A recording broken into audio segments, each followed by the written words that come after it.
Shalom, selamat pagi Bapak Ibu serta saudara yang dikasihi oleh Tuhan Yesus Kristus. Kiranya berkat, damai sejahtera dan sukacita dari Tuhan Yesus Kristus senantiasa menyertai kita sekalian. Sebelum kita mendengarkan firman Tuhan dan renungan, marilah kita berdoa. Tuhan Allah Bapa yang Maha Baik, kami sungguh bersyukur atas kebaikan dan kemurahan-Mu, karena Engkau Tuhan yang selalu melindungi, menolong dan menopang kami. Terima kasih untuk setiap kebaikan-Mu ya Tuhan. Jika saat ini kami akan mendengarkan firman-Mu, urapilah kami dengan Roh Kudus-Mu agar kami dapat mengerti dan memahami apa yang Tuhan sampaikan kepada kami. Mampukan kami untuk menjadi anak-anak-Mu yang mentaati firman-Mu. Terima kasih Tuhan. Di dalam nama Tuhan Yesus Kristus kami sambut berkat firman-Mu. Amin. Bacaan firman Tuhan saat ini diambil dari TB2, Kitab Ibrani pasal 10 ayat 24. Demikianlah sabda Tuhan. Marilah kita saling memperhatikan, supaya kita saling mendorong dalam kasih dan dalam perbuatan baik. Tema renungan saat ini adalah ketika kita saling menguatkan. Bapak Ibu serta saudara yang terkasih, di sebuah desa kecil ada seorang pria tua yang kehilangan semangat hidupnya. Sejak istrinya meninggal, ia jarang keluar rumah dan berhenti datang ke gereja. Suatu sore, pendetanya datang berkunjung. Mereka duduk bersama di depan perapian tanpa banyak bicara. Pendeta itu mengambil satu bara api dari perapian dan meletakkannya di luar, terpisah dari bara lainnya. Beberapa saat kemudian, bara itu perlahan padam, dingin, dan hitam. Pendeta itu kemudian mengembalikannya ke dalam perapian, dan bara itu kembali menyala terang. Tanpa perlu kata-kata, pria tua itu mengerti maknanya.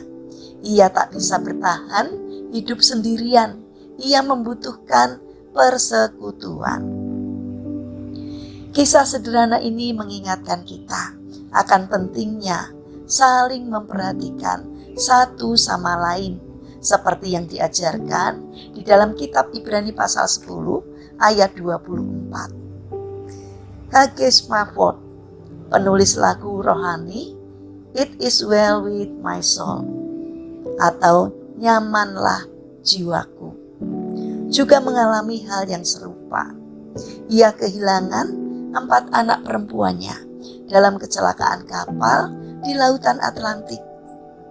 Beberapa tahun kemudian, anak laki-lakinya juga meninggal karena sakit. Namun penderitaannya tidak berhenti di situ.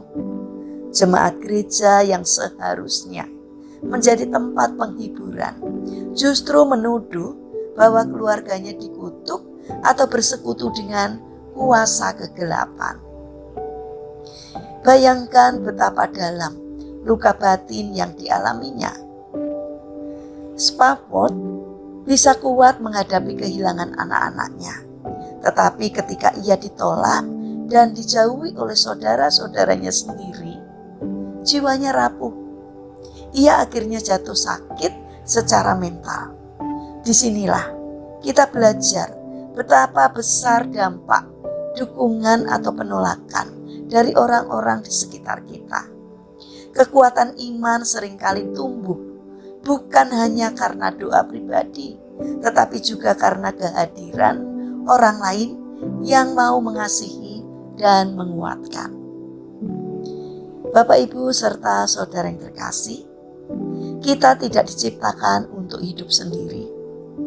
Tuhan menempatkan kita dalam komunitas iman supaya kita saling mendorong, menolong, menopang satu sama lainnya untuk tetap setia dalam kasih dan perbuatan baik.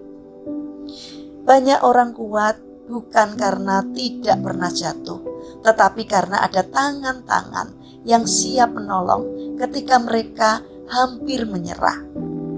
Sebaliknya, ucapan atau sikap kita bisa membuat seseorang semakin terpuruk jika kita menghakimi atau mengucilkannya. Ingatlah, tugas kita bukan menambah luka, luka, melainkan menjadi alat Tuhan untuk menyembuhkan hati yang hancur. Gereja yang sejati bukan tempat orang yang sempurna, tetapi rumah bagi mereka yang sedang dipulihkan oleh kasih Kristus. Bapak, Ibu, serta saudara yang terkasih, mari kita menjadi pribadi yang peka terhadap pergumulan sesama. Satu pelukan, satu kata penguatan, atau sekedar kehadiran kita bisa menjadi saluran kasih Tuhan bagi mereka yang sedang lemah. Dalam kasih Kristus kita dikuatkan untuk saling menguatkan. Mari kita bangun karakter untuk saling memperhatikan, menopang, dan menguatkan yang lemah, agar kehadiran kita dapat memberikan semangat kepada saudara-saudara seiman, sehingga iman mereka semakin kuat di dalam Tuhan. Mari kita berdoa. Tuhan Yesus yang Maha Baik, ajarilah kami untuk tidak menutup mata terhadap penderitaan sesama. Jadikan kami alat kasih-Mu yang menghibur, menopang, dan menguatkan mereka yang lemah.